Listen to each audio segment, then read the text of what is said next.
All right, hey guys, welcome back to another Golden Grade podcast. I'm Michael, I'm Joe. and we are on episode 3. Today we're going to be talking about lighting, but first, Joe, how you doing today? I'm not doing too bad. Oh, Living that's my excellent. best life. I had a good slice of pizza today. Yeah, I know. Joe is from New York, guys. He's a tried and true New Yorker, and he loves his pizza. Unfortunately, Indiana doesn't always live up to his standards. Ooh, I saw that little wince there. Well, first off, they shouldn't cut their pizza into squares. Yeah, okay. I think we can all agree square pizza is a sin. But I know that you also don't like our sweet sauce. Ugh. Yeah. So sweet sauce pizza, not a good thing. Cut into squares, no go. We had some good pizza today, and we're firing on all cylinders. It's been a good day. I'm feeling good. I'm ready to talk about some lighting. This is the Golden Grade podcast. We just try to make things easy and simple for anybody looking to get into any media sort of content creation whatsoever. We're going to be going over some video stuff today, but we cover all sorts of media stuff. So if you have any questions or anything related to content creation, feel free to leave a question down below, and we'd love to talk with you about it. So today, And on Facebook, we have a Facebook page. Sure, we got the Facebook page. TikTok, leave any questions you have on our TikTok page. It's actually steadily growing, thanks to you guys. TikTok so I page has been appreciate popping it. off. Yeah, thanks TikTok. Yeah, they've been popping off. Super cool. All right, lighting. What is lighting? What is light? Help, Joe. So we got your three. We're going to talk just 3-point lighting today. Just in general, your 3 main points of lighting: your key light, Yeah. your fill light, and your rim light. We're going to go more in depth into each, but for a general idea, your key light is just the light that's in front of you. Yeah. Your fill light is lighting up some of those shadows, and your rim light is the fun lights behind you, kind of like our Edison bulbs we got over here. Yeah. So do you want to talk a little bit about key light more in depth? Yeah, okay, let's get into it. So yeah, like you said, key light is generally the term that we use to talk about the light that's the main light lighting up your subject. So usually the key light is going to be placed right in front of the subject or off to the side. And the main goal of this light is to make sure that you can see facial features that are necessary on your subject. You don't want your subject to be completely in the shadows, unless that's the aesthetic you're going for, of course. And Yeah. I think that what we'll find today is that lighting is really an art form, especially. Yes, absolutely. And It's crazy. Lighting, you can have your key light and just, that's your 1-point lighting setup, Yep. is key light. That is your basic run-of-the-mill. As long as your subject is fully lit, you're golden, at least for some headshots Yeah. and whatnot, depending on what kind of headshots you want, but like just general business headshots are generally going to be a 1-point lighting. Yeah. But your key light, you don't have to put it in front of your subject. You can Yeah. put it off to the left, off to the right, and that will create a different illusion. Yeah. The thing about lighting is it's not just about the lights, it's about your subject themselves. Yeah. So as a photographer, you want to try to use your key light, if that's the only light you have, to highlight the best side of your subject. Exactly. I saw one question on Reddit. It was like, would you rather light your subject from the left or right? And that it really depends on what your subject's flattering side is. It doesn't matter. It matters if it looks good. Yeah, you want to make sure they're lit in an aesthetic and technical way that Yeah. works perfectly. Yeah, with lighting, you have to make sure that your lighting, it's an art form. You have to make sure it's complementing the rest of your composition of your shot, whether it's video or photo. But your key light is your first key. Haha, see what I did there? No. It's the first key to success. So, yeah. Dad joke number 1 of the day. Dad joke number 1. Hey, maybe I'll just make dad jokes my sort of thing. Maybe that'll be my Oh, boy. personality. Oh, I'm sorry. But yeah, real quick, a quick note on key lights. You like generally like in a studio, you might put it right in front of your face. The other that's just called front lighting. The other common lighting position is Rembrandt lighting, and that is, if you know the classical artist Rembrandt, not classical Renaissance, but he would draw his subjects in really harsh lighting, and their shadow, like there would be shadow on their face, and the corner of their nose would kind of like create like a little triangle of shadow. It's a really iconic look, especially for portraiture. So there's your front lighting and your Rembrandt lighting, which uses more harsh light. And we'll get into what makes lights harsh and not harsh in a bit. But if you're feeling a little frisky, 2-point? you can do 2-point lighting with a fill light or a backlight. Well, we'll get into that. Yep. But the fill light, do you want to, tell me what a fill light is, Joe? I don't know anything. What's a fill light? Oh, that's a problem. You're the art director. That's a joke. I'm talking from the perspective of a new photographer. Okay, so the 2-point lighting setup, you want your fill light to highlight some of those shadows and details that your key light may be missing. As I said, when your key light is on the right or the left, that will make the other section adjacent to your subject kind of dark. You want to make sure you fill that in. You don't overexpose it. You don't want it as bright as your key light, just enough to highlight maybe the back of their hair, or if it's 2-point on each side, left and right, you want to make sure you're highlighting evenly on both sides. Yeah. 2-point lighting, I feel like, is going to be more of what people use in general. Yeah, most of the time. 3-point lighting is more of a studio aesthetic that you can do if you're shooting on location, you know you're not going to move. Having 2 portable lights, generally, even on Amazon, which we will be posting a bunch of the gear we use, that some of it's inexpensive, some of it's a little bit more expensive, but we will be posting that up there. And generally it comes in packs of 2 when it comes to lights. Yeah, because that is really what you need to get a good lighting setup. Just two LED panels, honestly, battery powered, can work wonders. You never want to go into a shoot with no lights, and 2 is better than 1 a lot of the time. Yeah. You just want to make sure the lights you are getting have diffusers, because you want to, optional diffusers, I should mention. Yeah, you want to make sure they're removable, because we'll talk about diffusion in a second. I think we could talk about it now. You want to talk about diffusion? We're talking about 2-point lighting. Might as well. Sure. So, diffusion can make your lights either harsh or soft. Generally, harsh lights are more for mood and making more of a cinematic aesthetic. Yeah, in my really opinion. harsh shadows. You'll get really noticeable shadows on walls with harsh lighting. Yeah. Yeah. And a softer light with a diffusion panel, which again, most of the time comes with these lights. That will keep it soft and imitate more of a key light. Yeah. That is not as bright as a key light. Yeah. So you also see big diffusion boxes. All that is just a big, like, sort of semi-transparent sheet of cloth or plastic. You just push that light through it, softens it up, and it makes those shadows not quite as harsh. And that can be really good looking for, like, portraits and stuff. A lot of people really like that look, especially if you're lighting with the huge lights. But the problem is you can go a little too soft, and then it just kind of looks boring. If you're really looking for a super moody, very aesthetic look, then you might actually want no diffusion. A really harsh LED light can cast a super strong shadow. It can be very moody, and you can just like spooky sometimes. Yeah. You get some really cool looking looks, but you want to have the option to. So yeah, those LED panels, they have like a little plastic sheet that does some nice diffusion. It's for a super tiny package volume wise. And yeah, like if you get a studio light, definitely make sure you get one that has the option to attach a diffusion and a diffusion box. And maybe we'll actually go into that, and it's a totally different subject later, like how to look for all that sort of stuff, like in another time and place. Yeah. And I want to mention too, real quick, 2-point lighting. You can do 2-point lighting with one light. Not technically 2-point lighting, but you can use bounce boards to reflect off. You might not desire a fully lit side. You might only want the one light coming from the side. You can use a bounce board. They're very cheap. You literally use $10. Yeah, you can use like Amazon. a big sheet of polystyrene or any white reflective material. Or yeah, you can get these like foldable ones on Amazon. They're super cheap. You and can get honestly, you different can colors. even use a bed sheet. You can. Actually, it's Anything common. that reflects light. It's commonplace when you're on set for filming is you want to wear black, because black absorbs light. Yeah. And if you're wearing too much white or bright colors, it can actually reflect it. Yeah. So when it comes to lighting, you can use anything that really will bounce the light. A reflector obviously is going to be better. It's $10. It's evenly lit. Yeah. You can get them on Amazon.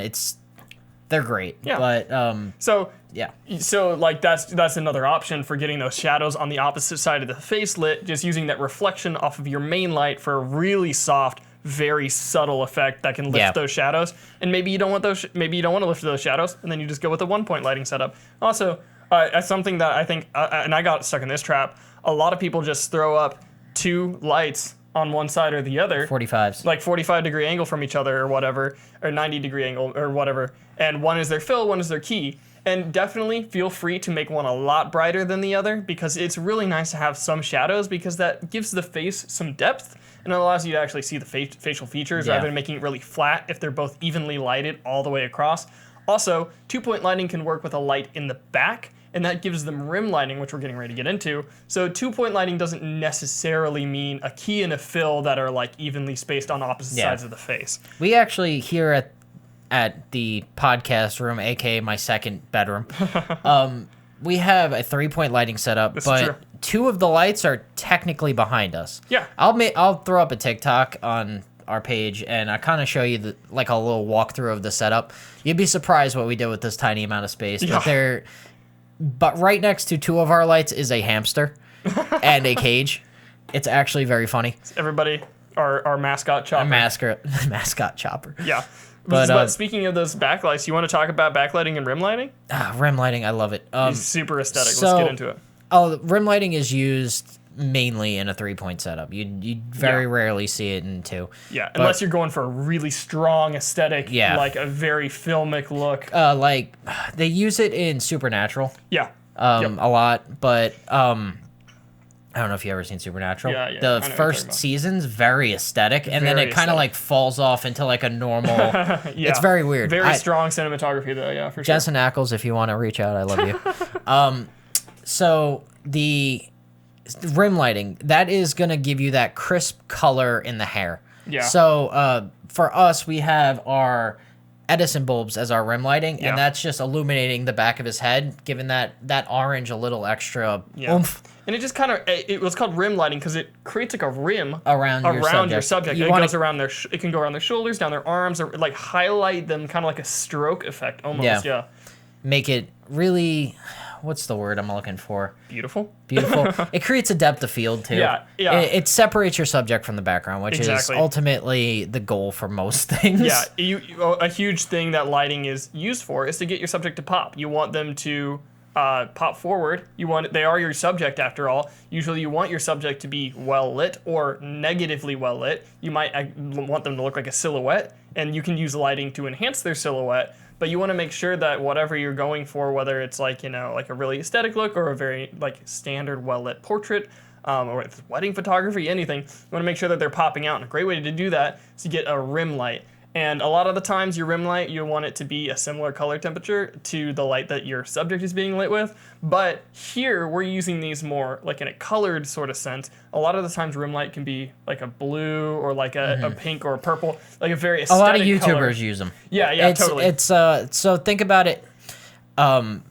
It's a weird way that people use it, but if you have, let's say, a LED little statue like from Five Below, and it's given up like a little blue tint, Yeah. a lot of YouTubers will. Here's a trick you probably didn't think about, but it's a fake light. That light is there to give the illusion that that light is producing more light than it is. Yeah. In the background, there's probably an LED panel blasting that same color at them. Yeah. It's a lot of people fake the light to make it look like it's way more pronounced than it actually is. Yeah. Well, and I guess that's a good segue because you don't want your lighting to overtake its presence. Like you don't want the subject. Usually the subject isn't light, and it can be. And photos and videos where the subject is your light is cool, but like you don't want your lighting to be so extreme that it's really distracting. And like having subtle effects like that where you have color in the background, but you don't notice that the color is really like affecting the shot. You want it to, like, again, it's an art form. You want it to all play well with each other. So you can use like colored lights in the background to get some rim light, or like splash light off onto a wall in the back to create more depth, to give your set, if you're making a set design, get a pop of color. But Pop of color. A little pop of color. Call me pop of color. Pop of color podcast. Maybe not that one. But yeah, you can use that to add some color to your set, to your feel. I would advise against going super overboard. But yeah, rim lighting and backlighting is great. And again, you can use your second light, if you're doing 2-point lighting, as your rim light and get a nice like white or yellow, depending on your color temperature, like highlight on the hair. Like if you ever look at concerts, this is a really common light. Like almost every concert venue in the face of the planet has a 3-point lighting setup where there are strong rim lights to give their performance definition. So yeah, so that's the basics. 1, 2, 3-point lighting. Get 2 or 3 lights.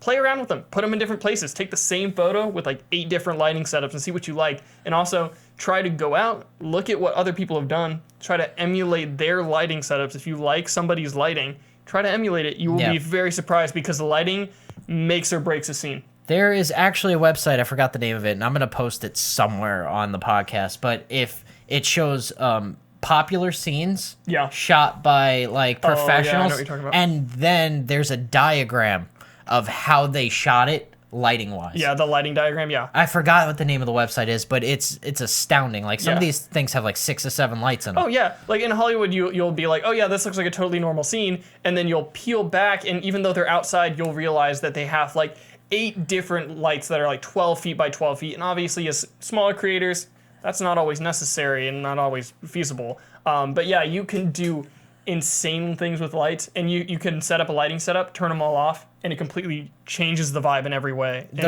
it's crazy how Hollywood can push that to such extremes. The reason that we are talking so highly of lighting is because right after we talked about dialing in your exposure and your camera, Yeah. this is absolutely the second best thing to level up your photography. Yeah, I If you learn your camera and then immediately learn lighting a little bit, Yeah. it will take you from like, let's say 0 is someone who just picked up a camera and 100 is like a popular director. It will take you at least to 40. It'll take you pretty high. I mean, 40, getting your lighting and your camera dialed in is half of the battle. yeah. I mean, lighting is without good lighting, your scene will fall apart. Yeah. And it's really and again, like there's so many ways you can do it. Like you can get really moody aesthetics, you can get very warm and cozy aesthetics, you can get very bright, happy aesthetics. Like it's an art form, and you really got to play with it. But if you don't have an understanding of what you can do and how you can do it, you can end up in a bad place. So real quick, since we talked about it, can we touch on color temperature real quick before we move on? Yeah. So color temperature is so let's say it ranges from 1,000 to 10,000. Yep. Your 1,000 is candlelight. So if you sitting in a house, you light a candle, that is the color. It's that orangey hue. Really orange light. And your daylight is the 10,000. That is basically white. Yeah. Like pure white. Well, daylight would be more like 5,600. Can't like a really blue light is like 10,000. Yeah, 10,000 like Kelvin. more yeah. of a blue light. Yeah. Yeah. But like there's, if you think of orange and blue as the color spectrum, one of the reasons I picked those two colors for our. So those are complementary colors on the color wheel. So it is really one end of the spectrum to the other, and we can get into tinting as well, but we're not going to talk about that today. But lights, your lights will come from on a spectrum somewhere very warm or very cool, as we say, because red looks. Did you know that's the reason I did it for the gradient for our podcast? I mean, that blue and orange. Yeah, I mean, it actually. Yeah, if you look at the logo for the podcast, it's for the Kelvin. Yeah, that range. That gradient is roughly correlates to. Yeah, I didn't even notice that. That's a really nice little touch. Oh, good job, Dylan. That looks great. Yeah, I mean that roughly correlates. And so actually mixing lights can like look pretty bad, but if you mix a really warm light and a really cool light, like kind of like what we've done today. Yeah. We have a blue rim light and some really orange Edison bulbs. Those are complementary colors on the color wheel. They look really good together, and we'll talk about color theory later. Probably we'll get into color theory, but you generally want to find lights that are a similar color temperature. And if you don't know what to go for, you'll notice that a lot of the lights only have one color temperature, and that's daylight, which is like 5,600 Kelvin, and that is because our eyes have evolved to see people in daylight because there was not. For the majority of our existence, there wasn't any other light than daylight. That was all of the daylight, or that was all of the light. And so that is what we're used to seeing. That's how we're used to seeing people. So people look very natural and very normal under daylight conditions. So if you get a daylight light, like your key light is often going to be daylight, even if you have different lights, but your key light is almost always daylight. Use your sun as your key light too. Yeah, the sun can be your key light because it looks awesome on people. Midday, your sun, if you're inside a house and you're looking through a window, that could be your backlight. There's so many different ways to orient light. Totally. So I think we're going to get into the question segment. Go for it. Let's do it. All right. So for this week, our first question, we need a little sound bite in there somewhere. Okay, maybe you can add that in. I can add that. Do you prefer lighting from the right side or the left side? Oh, here's that question again. Okay. Do you want me to answer it now? You want me to go first? You can go first. Okay. Like I said earlier, I think that you can light from either side, and it totally depends. And the most important thing is to make sure that your subject looks good in your composition. Yes. We'll talk about composition another day. Like I keep saying, there's so many things you can get into here, but definitely like that if you have other lights in your shot that you can't control, you need to make sure that your light is complementing your subject and complementing your scene. Yeah. If you have if you're trying to make it look natural, say you're shooting your subject outside, you can see shadows in the background from the sun, but you need a little bit more light on your subject. If you light them with your light, which I see this a lot, if you light them with your light on the other side, coming from the other side of the sun, it's not going to look natural because the shadows on their face are going to be going the other way, and the shadows that like a tree is casting in the background, for example. So you need to make sure that your lighting is complementing your scene that you're in and your subject. Now, I will say, maybe you want that look. Maybe you want it to look eerie and off and weird. That is a totally valid aesthetic decision, but that needs to be what you're going for, because if you are want to do it intentionally. You don't want to do it by accident because Yeah. you don't know exactly what you're doing. Again, it's an art. You have to think about the way it's affecting your scene. And because if you want it to look like natural, that's great. But you need to be thinking about your lighting as a piece of the environment. You need to be thinking about what your subject looks like under that lighting. Play around with it, move it around, see what you can possibly get. So I would say, honestly, if I have to answer that question like right or left, I would say from the subject's perspective, I prefer it on their left. The camera's right. I have no clue why. No idea why. I think from the left, I mean, other than aesthetics, I think the left works better on men. And a 45, I don't know, and a 45 2 key light kind of equal setup works better on women. That's what I've noticed from shooting, but generally it depends on the person what changes. I have absolutely no idea where you got that from. I mean, I've been doing a decent amount of like photography it's your as far as personal aesthetics, though. I mean, I don't know. It just took. What are you? I'm playing a belt loop. Sorry, you got a little belt loop down there. ADHD. No, it's okay. I forgive you. Yeah, I mean, it's totally up to your personal aesthetic.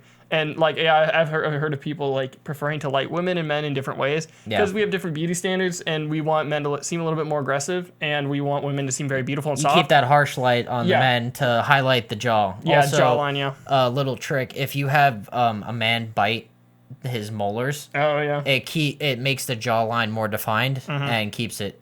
Well, whatever. Yeah. But it makes it look nice. Yeah, but I guess that makes sense. Yeah, a lot of people will also use softer lights on women in a studio setting. Like if you're shooting for beauty products, you want really soft light that really just rolls off the side of the face and it really highlights that well. But if again, it's totally an aesthetic decision. If you're going for a really moody portrait, you might want a much harsher light. You might want a darker background with a really bright light on one side, that Rembrandt lighting.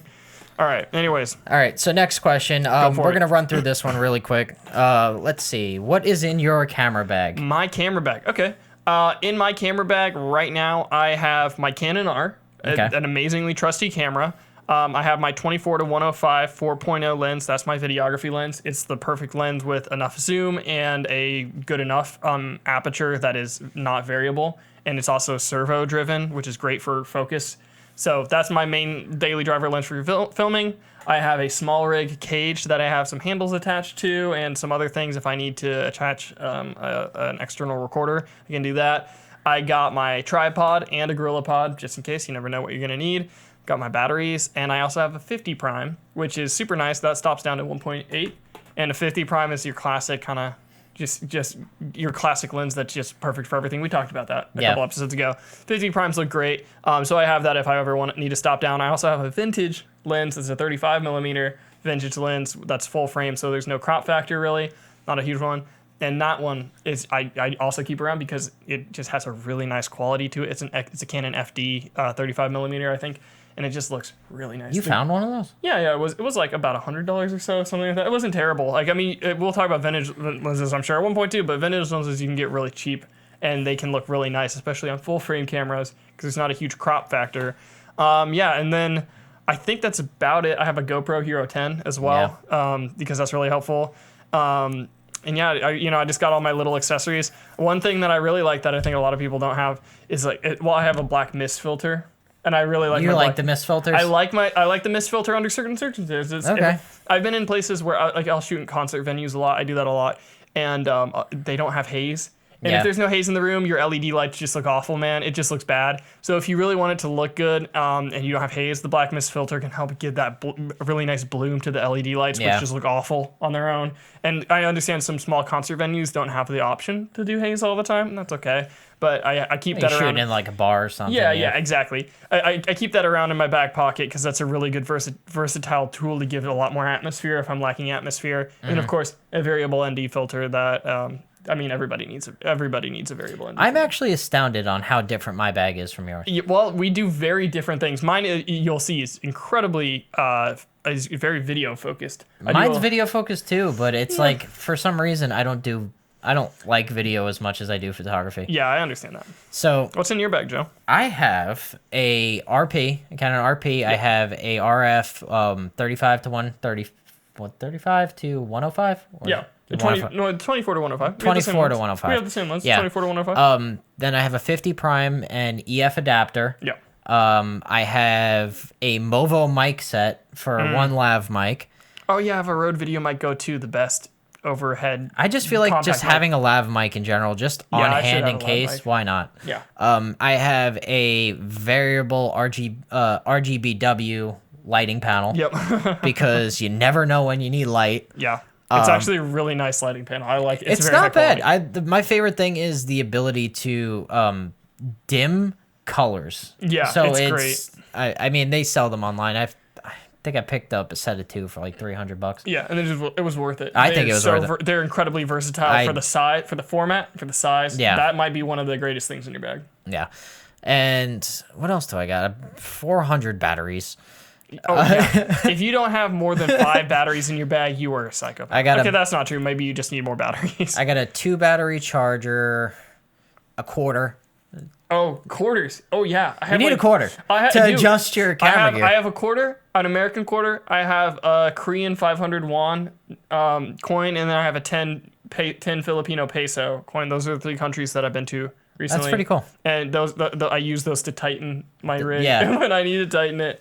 Oh God, what I don't even know what else I got in there. I got 3 different ND filters for my 50 prime. I have an Peter McKinnon ND filter. Love that man. It is a beautiful piece of equipment. He is a beautiful photographer. He's a beautiful photographer, and his gear is very, his very gear is nice. awesome. He actually, other than selling it, like he actually cares about it. Yeah, he high quality stuff. Yeah, he only really partners with people who actually care. Yeah, which is great to see. What else? I think that's about it. about it, yeah. And I my mean- tripod, but it's a $30 tripod from Yeah. Amazon. Like, Hey. I am investing in a better tripod. You need soon. to invest in a good tripod. That is next to come. I do have a carbon fiber Suri. I don't know how you spell it. I believe it's Serui.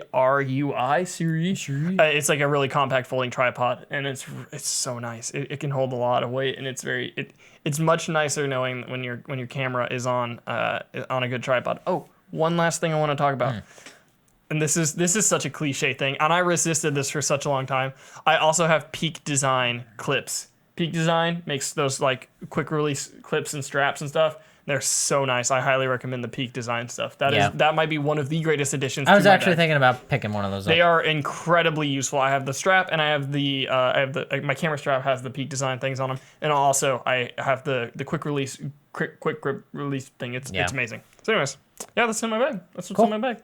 All right, so the last segment of the night, our most popular on TikTok, Would You Rather. Okay. Are you ready for this one? Yeah, I'm ready for it. This was really fun last time. I'm ready to rather. Would you rather take a photo trip back in time or forward in the future? Oh man, that is not a fair question. I don't know. I have to say, what if I go forward in time and then there's nuclear war? What if you go backwards in time, you can't charge your camera gear? Yeah, I'm gonna say forward in time. That's what I was thinking. I came up with this. I was like, you're really screwed if you can't charge your batteries. Yeah, but can you imagine, if you're a wildlife photographer, your number one dream is to photograph a dinosaur, you know? Actually, if I were to go back in time, my number one picture is I would want to get a picture of them building the Verrazano Bridge.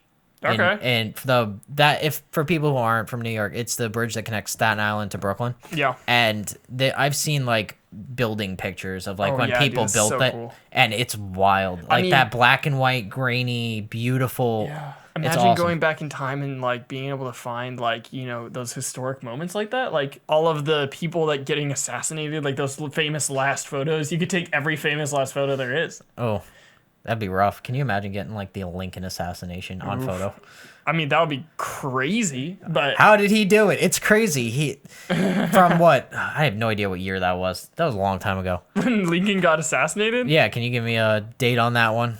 I will give you an exact date. I come on. I I can't type. He was assassinated on the 15th of April, 1865. Dang it, I was so close. Can you imagine you brought a 30 or 40 megapixel camera back to 1865? I mean, that's the How least did of he your get that worries. picture? That's the least of your worries. What do you mean that's dude, if I had a 4K video camera in 1800s, they would be like, what is happening? That They is wouldn't know what any of that means. the they people would- now would. They'd be like, wow, all these people are painted and this guy has a high okay, this- megapixel resolution camera that captured on an SD card. There were black and white photos back then. I know, but still it's Yeah, no, it would be pretty. be very insane. interesting. Oh, But black and white photos. He has full color photos. But honestly, I think I'd have to go forward because that would also mean that I have the opportunity to use new gear that I can't even imagine, like use new techniques that I can't even imagine.